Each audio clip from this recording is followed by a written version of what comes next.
आपला 9वी मॅथ्स 1 त्याच्यामधलं rational number हे दुसरं जे प्रकरण आहे त्यातला सर्ड हा महत्त्वाचा भाग आपण ऑलरेडी सुरू केलेला आहे. थोडीशी माहिती देतो म्हणजे मला पुढच्या भागाकडे जाता येईल.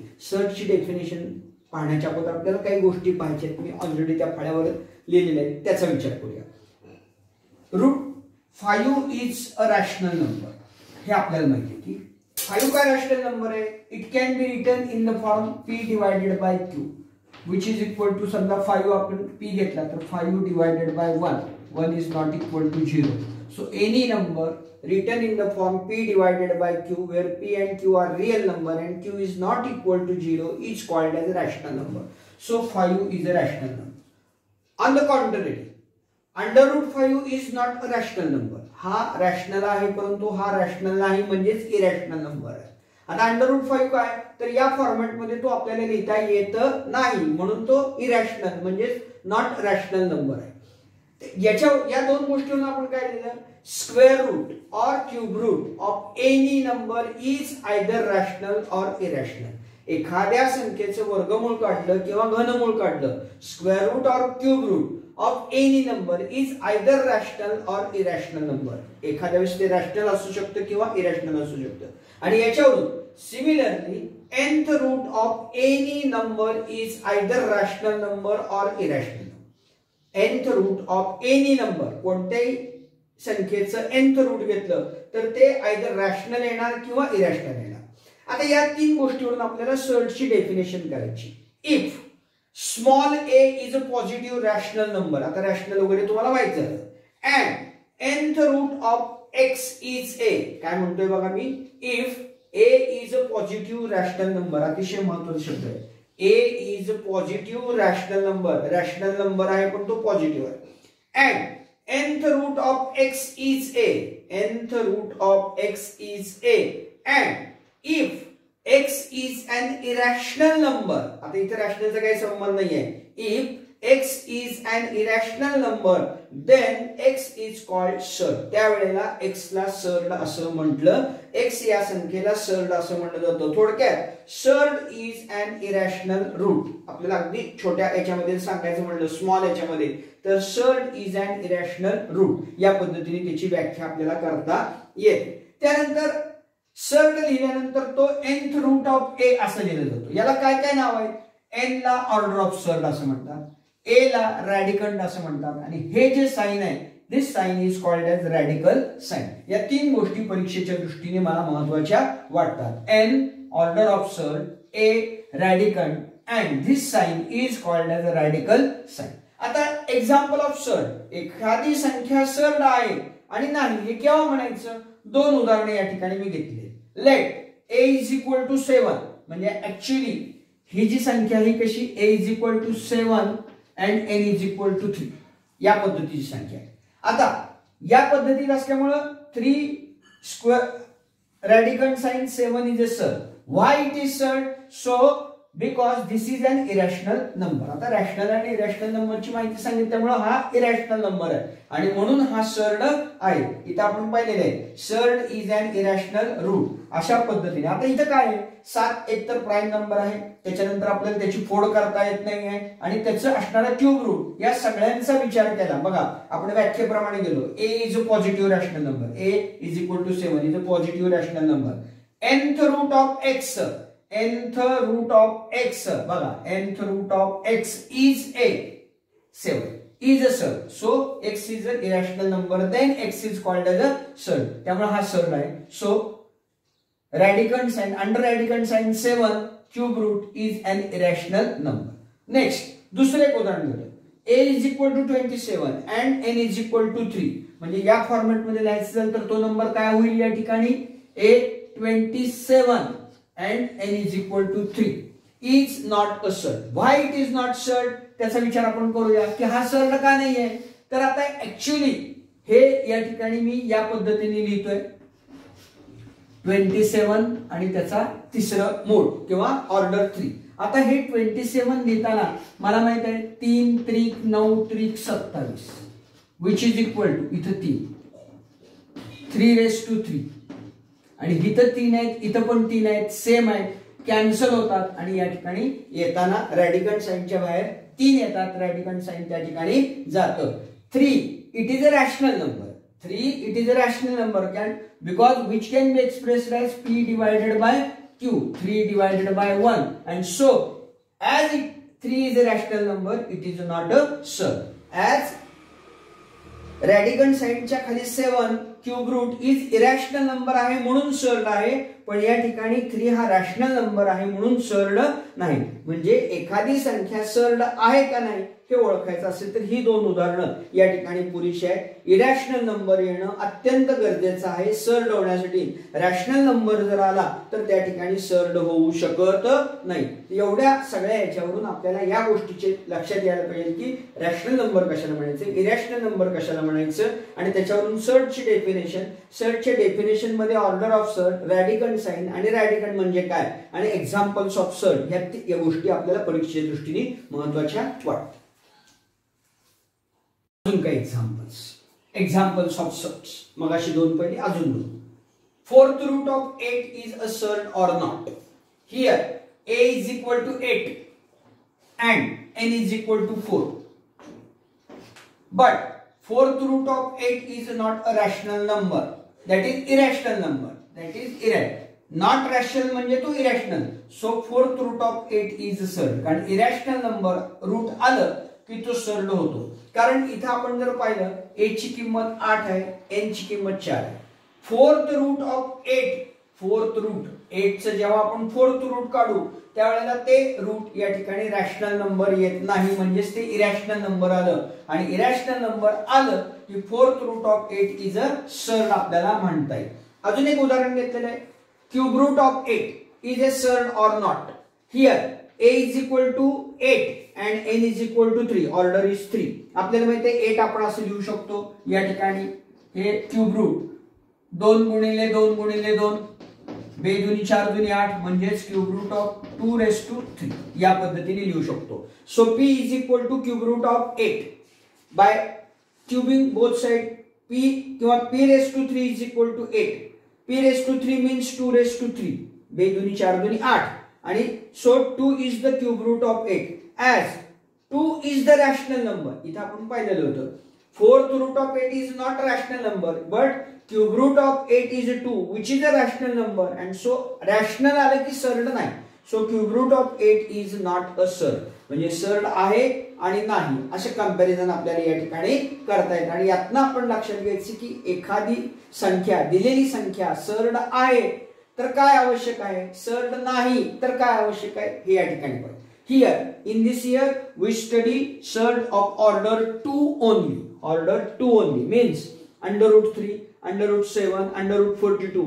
The surd having order 2 is called as a quadratic surd. या वर्षी आपला जो अभ्यासाचा फोकस असणार आहे हा फक्त आणि फक्त ऑर्डर 2 आणि त्याला आपण या ठिकाणी क्वाड्रॅटिक सर्ड म्हणणार आहोत. म्हणजे इथे जरी उदाहरणं घेतलेली असतील तरी मॅक्झिमम उदाहरणं ही या ठिकाणी क्वाड्रॅटिक सर्डची असणार आहेत. म्हणजेच त्यांची ऑर्डर 2 आणि क्वाड्रॅटिक सर्डची ऑर्डर 2 इथं कुठेही लिहिलेली नाहीये. म्हणजे ज्यावेळेला सर्डची ऑर्डर लिहिलेली नसते त्यावेळेला ती किती असते, 2 असते. That surd is called as a quadratic surd and we are going to study only quadratic surd this year.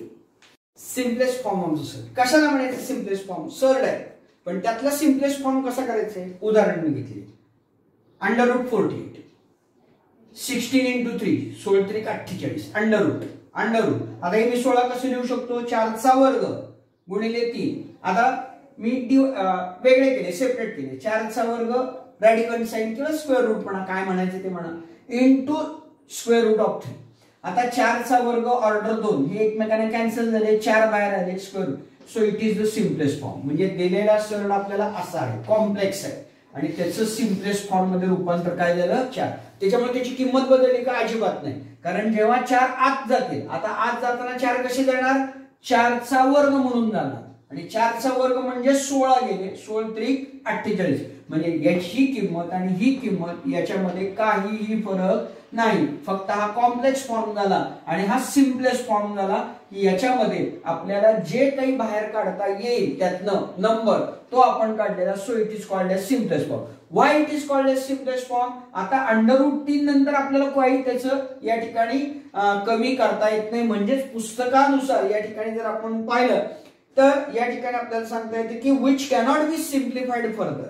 आता हे आपल्याला पुढे सिम्प्लिफाय करता येत नाही म्हणून it is called as the simplest form of the surd. Next √98 हे कसं लिहिले मी 49 गुणिले 2. 49 कसे लिहिले 7चा वर्ग गुणिले 2 हे सेपरेट केले.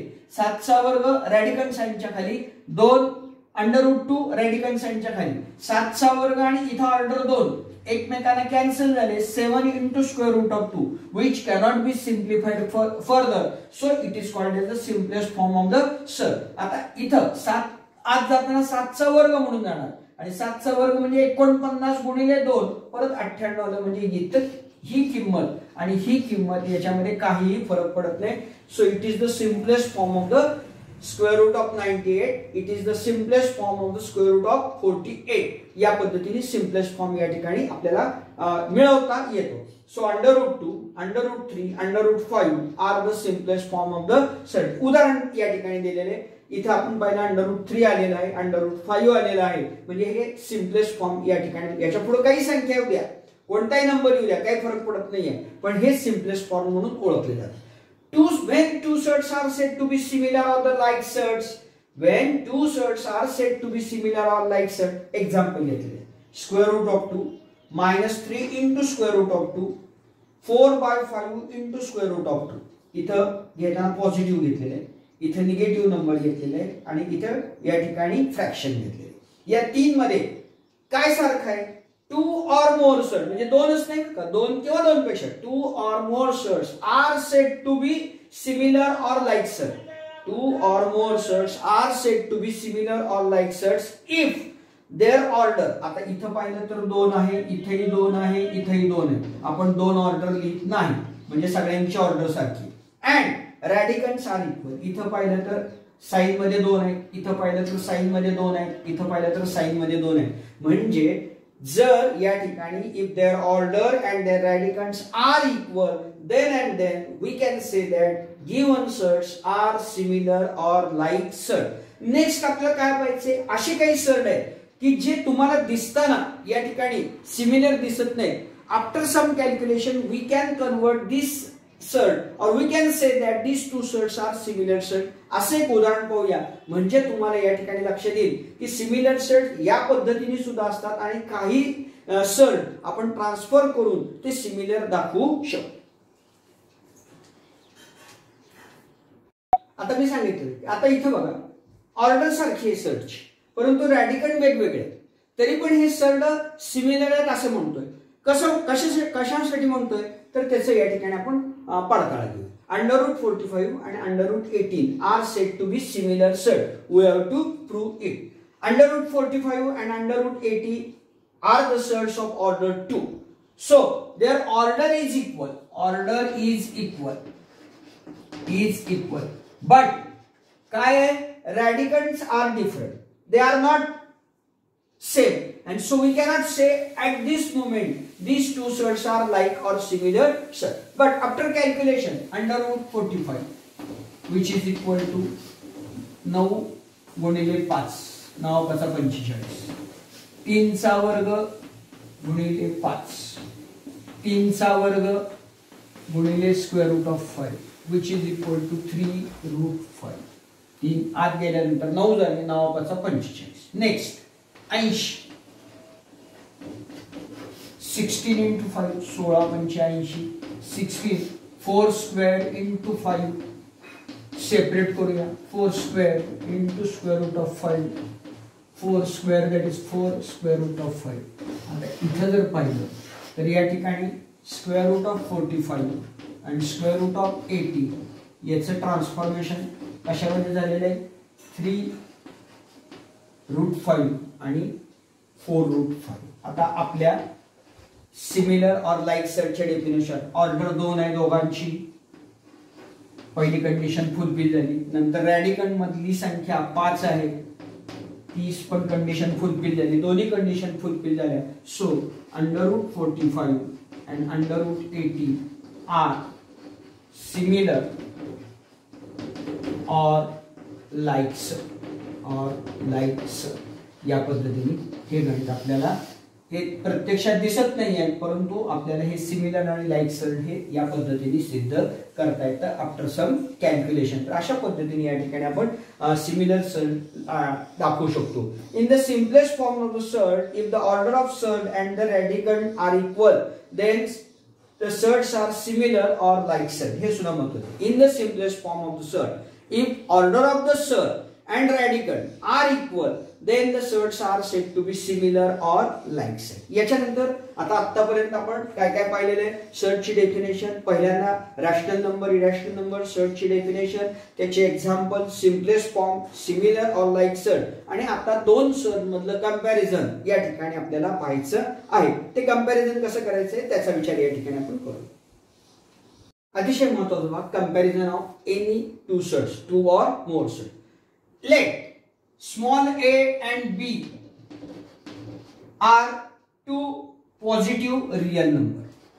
Are two positive real number. Positive real number.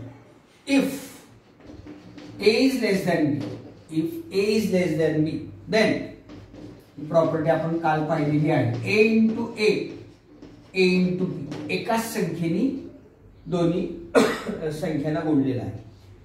याच्यामुळे काय झालं, if A square is less than A into B, if A square is less than A into B, equation number 1. Similarly असंच A is less than B, then a into B, आता एकदा a ने गुणलं, एकदा b ने गुणूया, b into बी, म्हणजेच काय झालं या ठिकाणी a into b is less than b square. Equation 1 आणि इक्वेशन 2 कडे काळजीपूर्वक पहा. पहिल्या इक्वेशन मध्ये आपण a square less than a into B equation 1 म्हणतोय, दुसऱ्या इक्वेशन मध्ये a into b less than b square या ठिकाणी म्हणतोय. म्हणजेच या ठिकाणी आपल्याला फ्रॉम 1 अँड 2 जर विचार केला तर a square is less than b square, a square is less than b square from 1 and 2. हे कशासाठी झालं, हे कशामुळे झालं, तर a is less than b आपण घेतलं, त्यामुळे a square is less than b square झालं. If a square is a is greater than b, a is greater than b जर घेतलं तर आपण या ठिकाणी प्रूव्ह करू शकतो की a square is greater than b square, a square is greater than b square. म्हणजे या सगळ्यावरून लक्षात काय घेतलं, a is less than b, a square is less than b square, a is greater than b, a square is greater than b square. या दोन गोष्टी फक्त या ठिकाणी आपल्याला लक्षात ठेवायचे की या hence a and b both are real numbers, so they may be rational number or surd. By using above properties, let us compare the surd. आणि इथं कंपॅरिझन शिकायचं आणि त्यासाठी या गोष्टी आपल्याला माहित असणं आवश्यक होतं, म्हणून ह्या गोष्टी या ठिकाणी आपण केलेल्या आहेत. आता प्रत्यक्ष उदाहरण घेतले. आता ह्या दोन उदाहरणांकडे सध्या पाऊस नका, फक्त 6√2 5√5.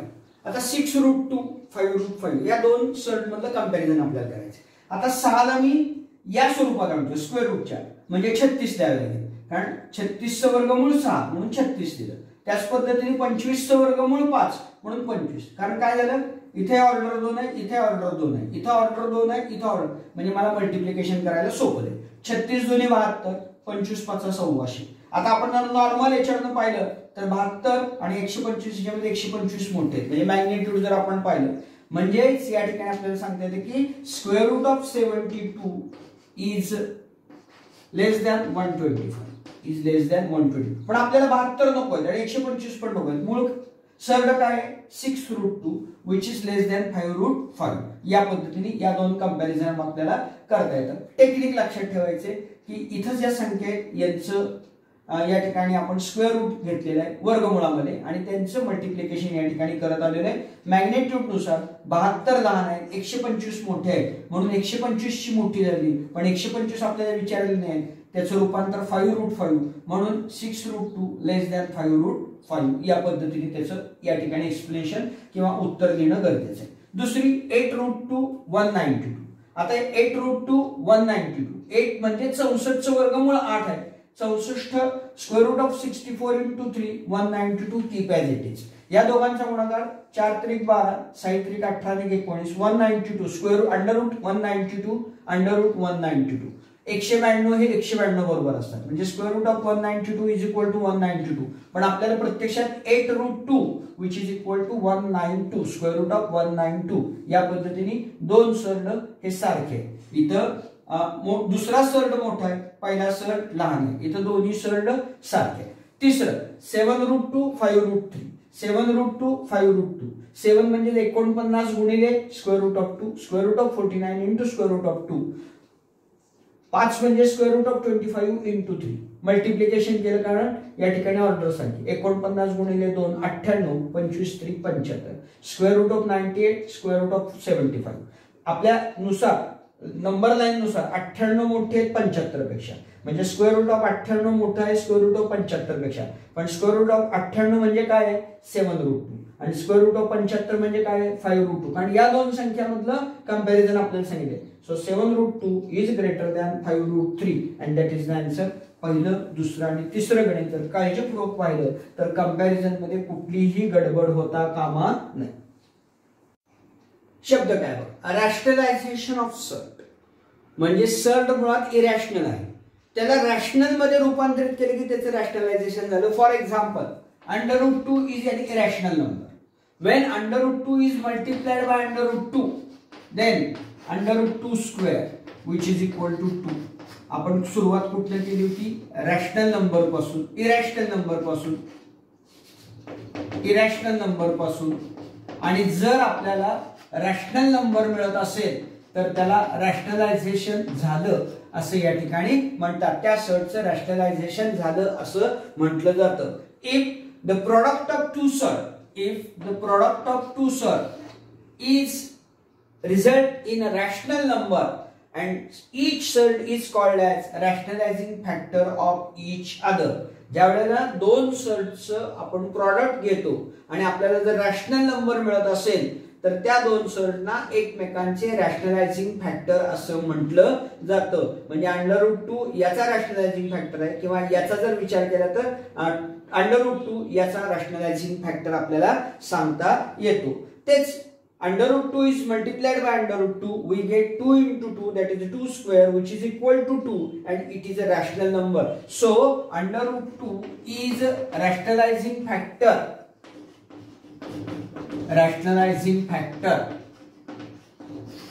of under root 2.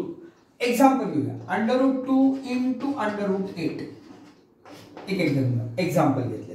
Under root 2 is rational म्हणजे रॅशनलायझिंग फॅक्टर मल्टिप्लाय करून दोन सर्डना मल्टिप्लाय करून येणारी संख्या जर रॅशनल असेल तर त्याला रॅशनलायझेशन झालं असं म्हणतात. आता या ठिकाणी जर विचार केला तर under root 2 into under root 8 किंवा multiply two under root 2 into under root 8 under root 2 into under root 8 which is equal to under root 2 into 8 which is equal to under root 16 which can be written as a 4 square and which is equal to 4. आता इथं बघा देताना आपल्याला irrational number दिलेले आणि आपण उत्तर काढलेले आहे त्याचा मल्टिप्लिकेशन करून उत्तर काढलेलं आहे रॅशनल नंबर मध्ये.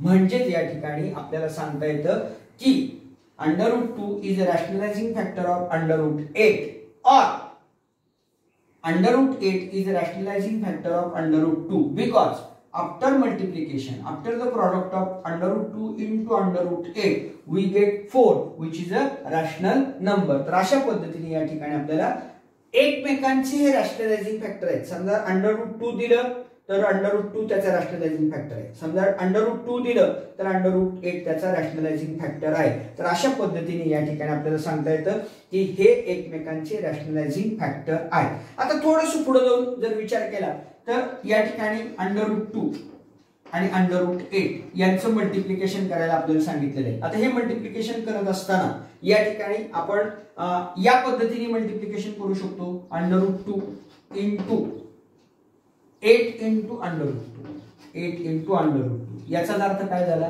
8 into under root 2 into under root 2 म्हणजेच काय झालं 8 इंटू 2 म्हणजेच काय झालं 16. हा काय झाला रॅशनलायझेशन नंबर झाला. म्हणजेच इथं जर पाहिलं तर आपल्याला सांगता येतं की जर या दोघांचा विचार केला तर आता इथं मल्टिप्लिकेशन फॅक्टर काय आला, √2 आला. म्हणजे या ठिकाणी आपल्याला सांगता येते की एकच मल्टिप्लिकेशन किंवा रॅशनलायझिंग फॅक्टर नसतो तर त्या परिस्थितीनुसार अवलंबून असतो रॅशनलायझिंग फॅक्टर काय यायचं. आपलं अल्टिमेट उत्तर मात्र रॅशनल नंबर आलं पाहिजे. So rationalisation of two surd means when product of two surd is a rational number then we can say that rationalization is happened. तर अशा पद्धतीने रॅशनलायझेशन सुद्धा आपल्याला करता येतं. Rationalising factor of a given surd is not unique. If surd is a rationalizing factor of a given surd then surd obtained by multiplying it with any non-zero rational number is also a rationalizing factor of a given surd. आणि त्याच्या खाली उदाहरणं दिलेली आहेत 3 आणि 4. ते example तुम्ही जर पाहिली तर निश्चितपणे तुम्हाला रॅशनलायझेशन म्हणजे काय त्याचा या ठिकाणी आपल्याला विचार करता येईल. शेवटचा भाग we can make use of rationalising factor to rationalise denominator. It is easy to use number with rational denominator, that is why we rationalize it. आणि त्याचा विचार आपल्याला पुढच्या भागामध्ये या ठिकाणी करायचा आहे. डिनॉमिनेटरचं रॅशनलायझेशन कसं करायचं तो भाग आपण प्रॅक्टिस सेट 2.3 मध्ये या ठिकाणी पाहणार आहोत.